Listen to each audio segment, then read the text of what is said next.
Hello, people on Hello, Dallas. Hello, others. We'll get going here in just 1 second.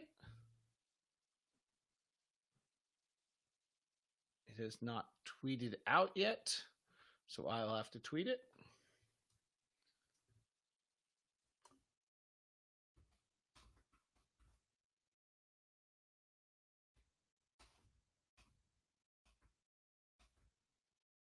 Or maybe it did. Let me check. Hello. I know one of those people, Mr. Austin. All right, we're good. All right, sounds like we're up and running. All right, let's do it. Comes down 3, 2, 1. It is Locked on Jazz for the 16th of July. Can the Jazz actually be a running team and get them out and open? That'll rely a lot on whether Mike Conley can run. We'll talk about that. Kevin Pelton gets his projections out for the bubble season. Where do the Jazz most likely finish? And your questions on a live edition of Locked on Jazz. Pow! How are you? I'm David Locke, radio voice of the Utah Jazz, Jazz NBA insider. This is Locked on Jazz, your daily podcast on the Utah Jazz, giving you insight, expertise, geeky numbers, and hopefully making it way more fun to be a Jazz fan. Salt City Framing jumps in right away, says, missed you the last couple of days. My apologies. It just didn't. We were on the road, and it just did not work out for me to be able to get Tuesdays and Wednesdays shows up. So I apologize for doing that. I wish I could have, but it just didn't quite happen. So hope you understand. We were out in Southern California. My daughter was playing in a golf tournament, and when the tee times are early, it just doesn't always work. So, but I'm back now. No more travel for me. We're about to get ready and starting exciting news. Keep an eye out, by the way, for little news notes today. There might be a little bit news notes for you that you'll like as a Jazz fan. We're 14 days away from a regular season broadcast coming your direction. On the 30th of July, the Jazz will get playing. So, all right, let's dig in, because one of the big things that we've talked about on this show is the Jazz with a smaller lineup, without Bojan Bogdanovic, my opinion is the Jazz are going to play faster, and they're going to be smaller, and that they're really not, that's going to be the biggest change that we see out of this team, is that they're going to have to do stuff earlier in the shot clock, and get some shots up in the earlier shot. If you look at 22-18 on the shot clock, the Toronto Raptors, the Milwaukee Bucks, the Houston Rockets all had the most possessions in that time frame, along with Washington and New Orleans. I think that's relevant because I think running could be more effective in the bubble than other styles of play. We were in the bottom group of that. We're the third fewest amount of possessions of any team in the NBA in the 18 to 22 portion of the shot clock. Now you get to 15 to 18, and we're still in the bottom half, but not as much. We actually come in at about, let me do quick math, about 22nd. What's interesting about the Jazz is when you get us to 7 to 15 on the shot clock, we're great. Our effective field goal percentage is number one in the NBA. Only Dallas is next, is even close to us. We're a point and a half better than everyone else. So once we get into our offense and get into our actions, that's when Quinn Snyder's offensive system works at its best, and we've been at our best. Now there's a little bit of a push, I think, with Mike Conley, Donovan Mitchell, Jordan Clarkson being your leading scorers, of whether or not we can get out and get into things a little earlier. Now, what's interesting about doing this is I think a lot of this falls back onto Mike. So if we go to 18-19 and the 18-19 season, and we look at 18 to 22 on the shot clock, the Utah Jazz are the seventh fewest amount of possessions that come into that 18 to 22. A year ago, Memphis was the fifth fewest, right? So there's Mike running the show, wanting to get into his half-court sets with the likes of Marc Gasol for most of that season. And understand, if you go to 15 to 18 on the shot clock, Memphis had the fourth fewest amount of possessions in that realm, and the Jazz moved to the middle of the pack a year ago. Even if you look at, 16-17 Memphis, which again, now that's Zach Randolph still, that's who they are. We were low on the totem pole here. We were the second fewest. What gets interesting is that Memphis actually moved up a little bit. They weren't doing it a lot, but they were actually, they're still in the bottom. They're 28th in the league, right next to us in that time period. So as I keep talking about, and I might be dead wrong because of this is a little bit of my point. Us playing faster. I'm doing interviews on 1280 The Zone. We're doing it here on Locked On Jazz. I keep talking about us playing a little bit more quickly without Bojan. I might be dead wrong on this. Because the player who plays the most fast break possessions on our roster, Bojan Bogdanovic. He actually was the fast break player. Bojan was able to get early catch and shoot relocations. He actually used 20% of our transition possessions this year. So when I suddenly start talking about, we're going to run more, we're going to be out more, we're going to be moving more, we're going to be faster. Without Bojan, because we're going to be smaller, and we're the leading drive team in the NBA, so maybe we're driving earlier into possessions and all. Might not have a lot of backing on this. Because of all things, Bojan was the one who actually got out faster with that early catch and shoot opportunity. And I think that's what we're talking about with that catch and shoot. Donovan used 15% of our possessions. Donovan's using him to drive to the basket. That when Donovan, over about half of his fast transition opportunities, Donovan's getting in the open court. He's going to the basket. Royce, open court, going to the basket. Some catch and shoot, some going to the basket. Joe Ingles is going to have to take the Bojan Bogdanovic role in this, where Joe Ingles is suddenly getting out, getting that early catch and shoot relocation opportunity. Joe's only using 7% of our transition opportunities. He's now, instead of going back to get the ball, playing with the ball in his hands, Joe's going to have to get out, get that early catch and shoot, that quick hitting part of Bojan. And what's interesting about Bojan is that's actually how Bojan was as well in Indiana. We talked about that in the offseason, that he was one of the guys that was going to have the most catch and shoot opportunities for this team, or excuse me, one of the most early opportunities for this team. And he needed that. Like, he's actually a open court shooter, open court catch and shoot guy. For Mike Conley this year, obviously injuries, only 7% of our transition has been Mike Conley. He's doing it equally amount as a driving layup and a catch and shoot, but they're few and far between.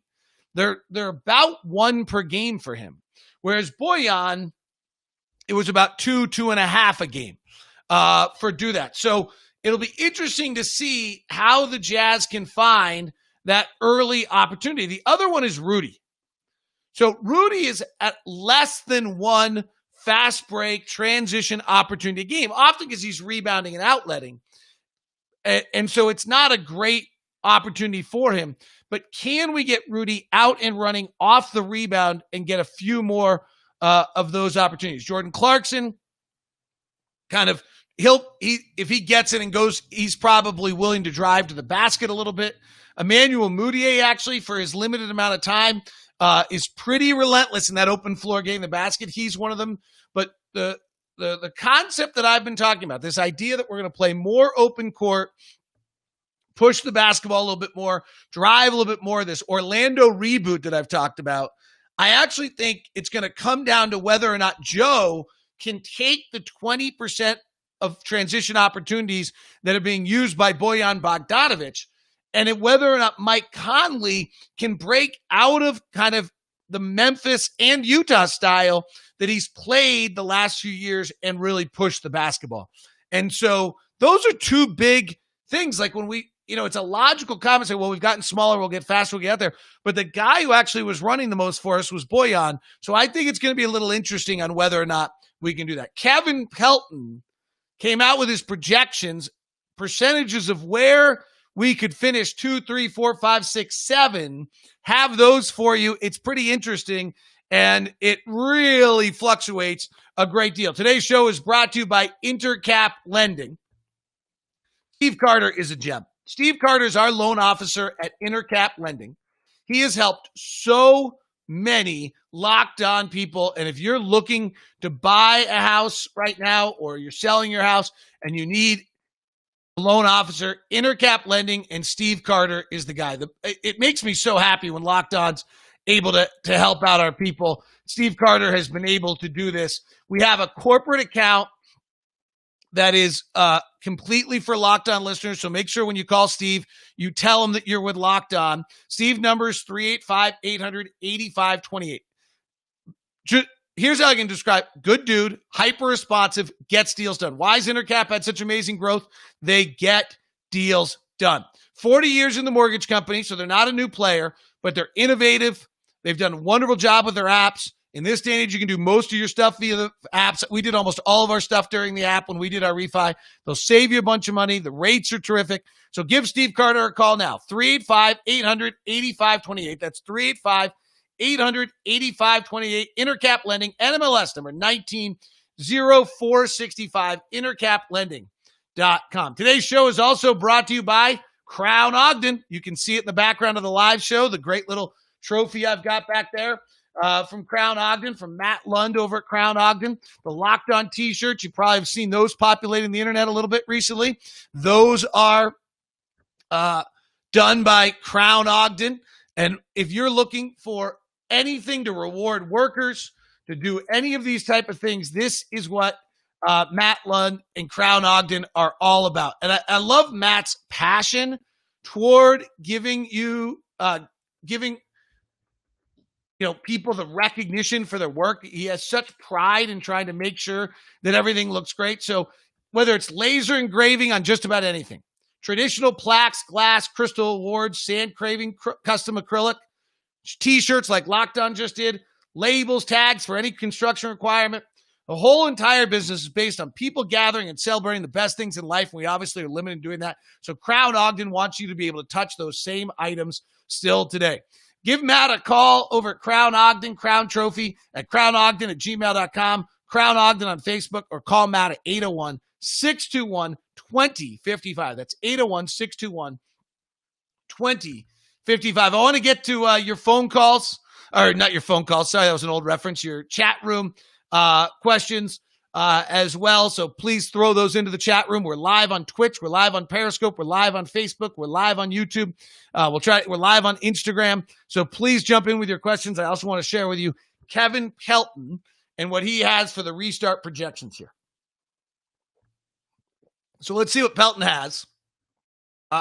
Quick check of the play-in game. He thinks there's probably a chance for a Memphis-New Orleans play-in. Almost no chance in the Eastern Conference. Eastern Conference seeding doesn't have a lot of flexibility. Milwaukee's going to be the 1 seed. It looks like Toronto will be 2, Boston will be 3, and Miami will be 4. So the story is going to be whether Philadelphia or Indiana is 5 or 6, and whether Brooklyn and Orlando is 7 and 8, but I'm not sure it matters. I think you'd rather play Brooklyn than Orlando, but I'm not sure Toronto or Milwaukee have any problem. The West is different. Lakers are going to be the 1 seed. Clippers likely the 2 seed. And then there's just no probability. It's crazy what Pelton came up with. So first one is Denver is a 53% chance to be the 3 seed. 53%, flip a coin. They could be the 2, well, unlikely. Could be the 4, could be the 5. The next most likely is that Dallas is a 52% chance of being the 7 seed. Only 52%. Again, flip a coin. So, and that's the most likely, which is barely likely. Then the next highest number on the board is Oklahoma City has a 31% chance of being the 6 seed. Less than 1 and 3. They could float anywhere from 3 to 7, as could most teams.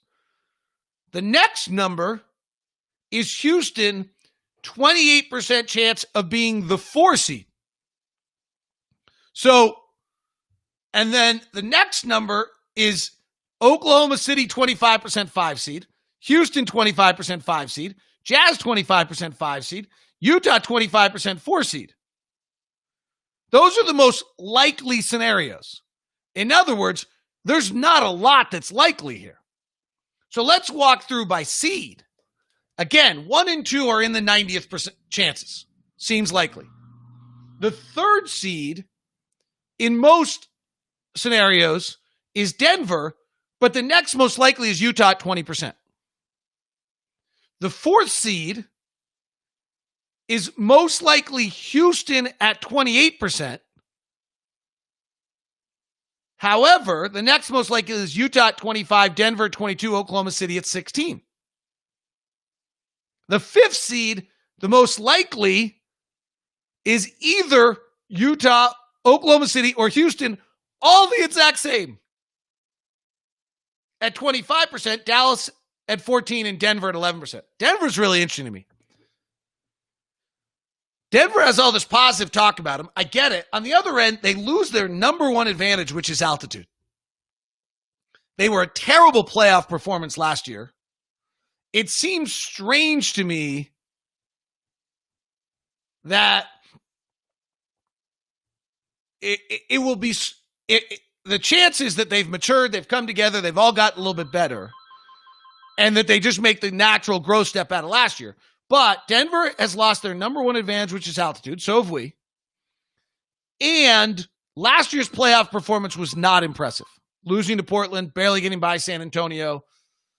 And so to me, there's a little bit of a question about Denver. Frankly, there's a huge question about Utah without Bojan and losing altitude as well. I'm not trying to ignore that. So when you start to look at these numbers, I don't even know who's picking who they want to play. The irony to me that I'm heading toward is that Utah ends up playing Denver. One of them gets out of the first round of the playoffs when I think both of them are incredibly vulnerable right now. The sixth seed is most likely Oklahoma City at 31%, but Dallas at 24%, then Houston, and then Utah at 19%. And the seventh seed, as we said, Dallas at 52%, but even Houston's got a 19% chance, Oklahoma City at an 18%, and Utah at 10%. There's two parts to this story. One is, this is going to make the 8 seeding games insane and crazy and out of this world because of the fact that, like, it could change anything. But then there's the other aspect, like, does it actually matter? Right? Because there's not home court advantage. And I don't know, like, do you really, like, Denver's the best record team of the group. Utah's the second best record team of the group. And both of them, I think, are the teams you want to play. They've lost their number one advantage, which is home court altitude. And then Utah's missing a player. Houston has the most star talent, James Harden, Russell Westbrook. And Oklahoma City's just this crafty bunch that might just have this style of game that works perfectly for what we're doing in the bubble. And to me, personally, Dallas is the team you don't want to play. They can shoot it. They've got great offense, and they've got a player that I don't think we realize how great he really is yet in Luka Doncic. So there's 5 teams. There's all these different spots. You don't really want to play the Clippers, so you'd like to stay out of 7. But I don't really want to play Dallas. I kind of want to play Denver. Denver wants to play us. Houston and Oklahoma City, let's see what happens. It's crazy because every day is going to switch, but I'm not sure what your emotions and how you're going to feel about it are, if that makes any sense. All right, let's go to our questions. From Luscious Lou. Woo! Way to go. Lou, self-proclaimed on Twitch. What do George Niang numbers look like with the inevitable expanded role? I don't know whether that expanded role is per se inevitable. There are minutes to be had there. It does, he's been crazy effective in his role. Quinn has used him very well so that he's usually in a position to succeed. What we don't know about George's game yet is if that 13 minutes becomes 20, does something get exposed? Does he maintain his effectiveness?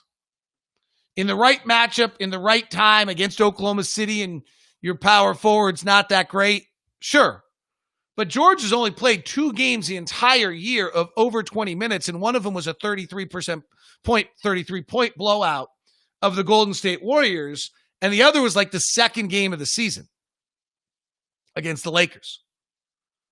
So the expanded role we just haven't seen, and I'm not utterly convinced it actually happens. I'm more convinced that we start to slide guys down the other way. Is the way I would say it. Is that suddenly you're just playing more small minutes. Moutier plays some 4. Clarkson, Conley, Mitchell, and Ingles play together. So I think that there's more possibility of just other minutes being distributed than necessarily George's role expanding.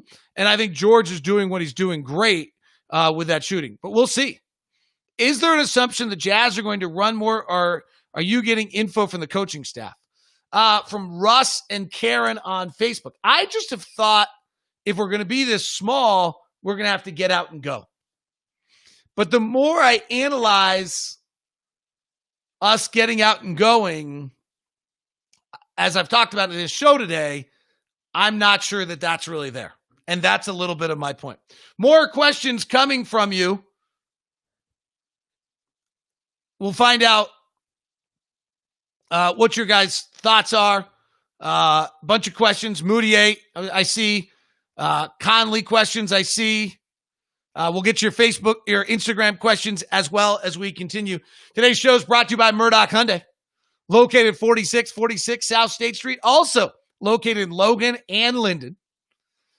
The Santa Fe is a family favorite, I got to say. We've purchased 2 of them already. I'm driving the Sonata. Don't tell Blake, but I had a buddy in town this week who had to borrow the car. I got a text. This Hyundai is sweet. Absolutely. And he was stunned at the price. And that's what ends up happening when you dig into Hyundais. You're stunned at how nice they are. You're stunned at how much value you get. And you're stunned at how low the price is. If you're looking for a car right now, make sure you include a Hyundai on your list. You don't have to, you can do what you want. You choose what you want. But at least take a look and understand the value that you can get with a Hyundai, whether it's in Logan, Linden, or at 4646 South State Street. And if you do, please give me an email first at dlock09 so I can make sure that you have a meeting set up for you when you get there and you get the VIP treatment that you deserve. Email me at dlock09@gmail.com before you head into Murdoch Hyundai. Today's show also brought to you by the store, 6200 South 20th East, home of the Mudslide Cookie and home of the Locked On Mudslide Ice Cream. Jeff and Scott, can we start talking about something other than Mudslide Ice Cream? Okay, we can talk about all of Utah's own. The great ribs in the back, ready for you. Just heat them up for 20 minutes. The enchiladas, the pot pies for the winter, probably not for 100-degree summer. All of the great food that's pre-prepared. All of the Utah owned companies, whether it's the chips we love, whether it's Salsa Diablo. You get the local flavor. You get the community feel at the 600 South and 20th store. And you get the urban feel downtown at the Gateway. I was there just the other day at the Gateway. All of the safety precautions are there. The Mudslide cookies are still in there. They're there in their own little bags for you. Had a great time checking it all out and actually grabbed a little sushi at the store and then sat down on one of the benches at the Gateway and had myself a lunch. Stop by the store, 600 South 20th East, also located down at the Gateway downtown. Stop by and grab that Mudslide cookie. It always makes you feel better. From Salt Lake City Framing on Instagram, who rebounds when Rudy is off the floor and outlets? I can't see them running with no rebounding. You know, then the interesting one, and you bring is that Bojan's just not a rebounder. You know, Bojan's a really poor rebounder for his position. For all the things Bojan does super well, that's not one of them. So I do not think that losing Bojan is going to hurt us rebounding-wise. Now, Joe's going to have to go back down for rebounds, and Royce is going to have to rebound. He rebounds pretty well for his position. But there's a great way to look at your rebounding ability, and sometimes it's hurt by having a dominant rebounder like Rudy around. But Bojan Bogdanovic grabbed 11% of all available defensive rebounds. If you think about that, that means if every player had an equal chance to get the ball on a rebound, it would be 10% because there's 10 guys on the floor. So he's at 11%. Now, Rudy's grabbing most of those, and so you got to understand that a little bit. But frankly, Bojan was at 11% in Indiana 2 years ago. He's at 12% the year before that. He's not a very good rebounder. So Royce, Joe, Donovan are going to have to rebound a little bit more than they've been rebounding before to take up the rebounding, and you're going to have to rebound a run. But so many teams in the league, frankly, don't offensive rebound anymore that defensive rebounding is not that difficult. We just have had problems this year in key late game situations. Final 5-minute defensive rebounding is very different than first 48-minute defensive rebounding in basketball games. And I think that's a key thing to keep an eye on. Riley Hansen on Instagram. Rudy praised Tony Bradley on Twitter the other day. Did you hear how he's doing in the return? Tony Bradley has been kind of the murmur and talk of everything that's going on, both maturity-wise in his interviews, maturity-wise with his coaching, his play so far. And then Rudy yesterday in the media Zoom session gave him great praise. So I think you're beginning to see fabulous steps in Tony Bradley. Remember, he came to us as a 19-year-old kid. He was the youngest player in the Summer League last year. So the fact that he's making growth right now is not surprising. This is kind of the natural progression. Nate Williams, will the scrimmages be televised? I don't know. Let me check my email and see if I have a press release telling me if the scrimmages will be. Nope, I have no press release telling me that these scrimmages will be televised. Matt Moon, can you introduce me to Joe Ingles? No, he's in a bubble and he's not allowed to interact with you, Matt. That would mean quarantine for 10 days. You can't have that. Where is Locke found on Twitch? Locked on Live is the answer to that one from Utah Esports. Locked on Live. Gilad says, what is the one thing that might happen in Orlando that will make Utah a contender next year? I mean, I think that would be Mike Conley picks up his option. He gets in a rhythm with the team. They figure out how to use him better. He's relaxed. And the Jazz have made progress in figuring out how to use Mike Conley.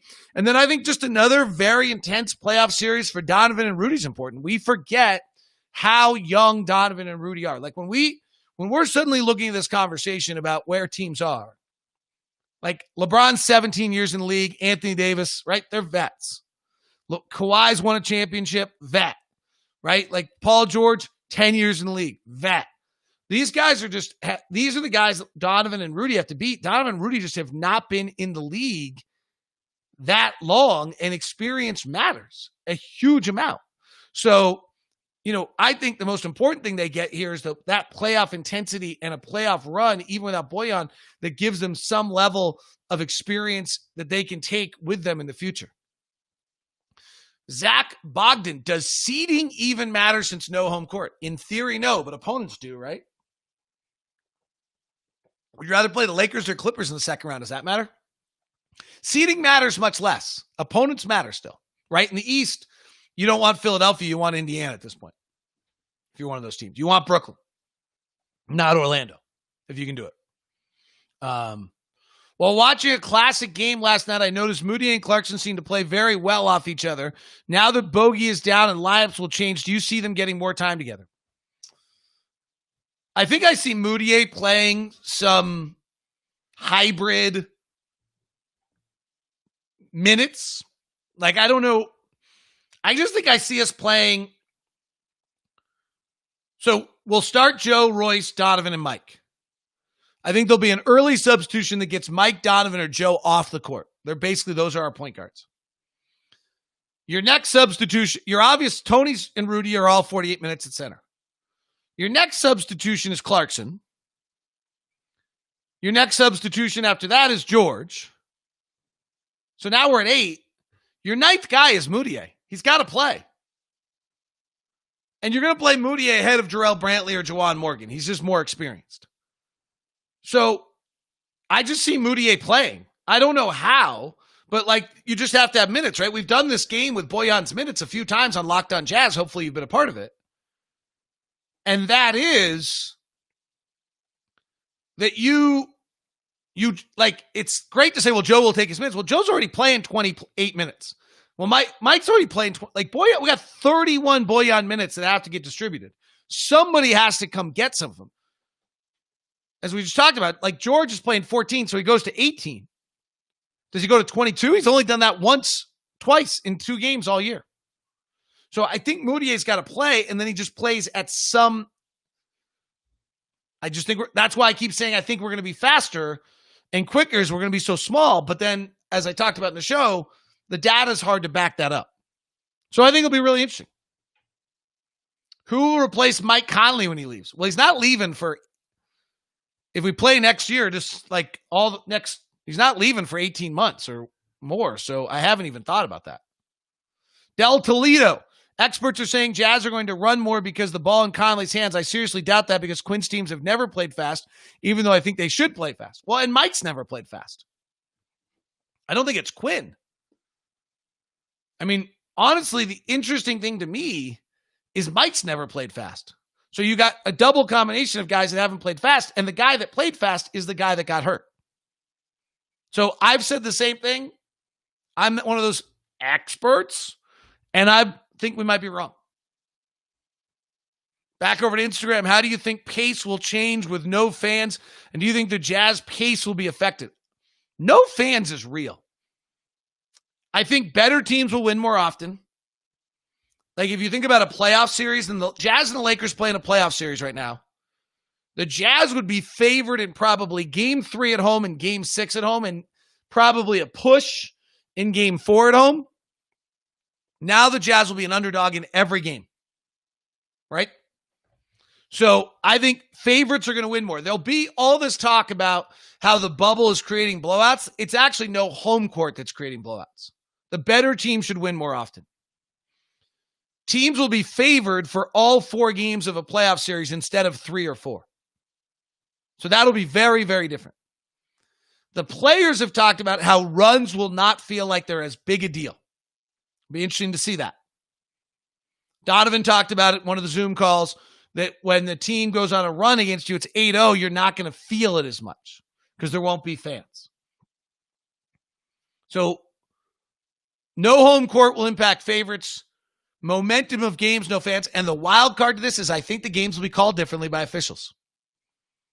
I think that'll be a major aspect of it. I also wonder whether players might be able to play a few more minutes in this setting. They're not traveling. They're playing every other day. They should be at peak performance. I think you're going to be able to take your guys 3 or 4 more minutes, and they're going to have a long time to get ready. So that's my thought.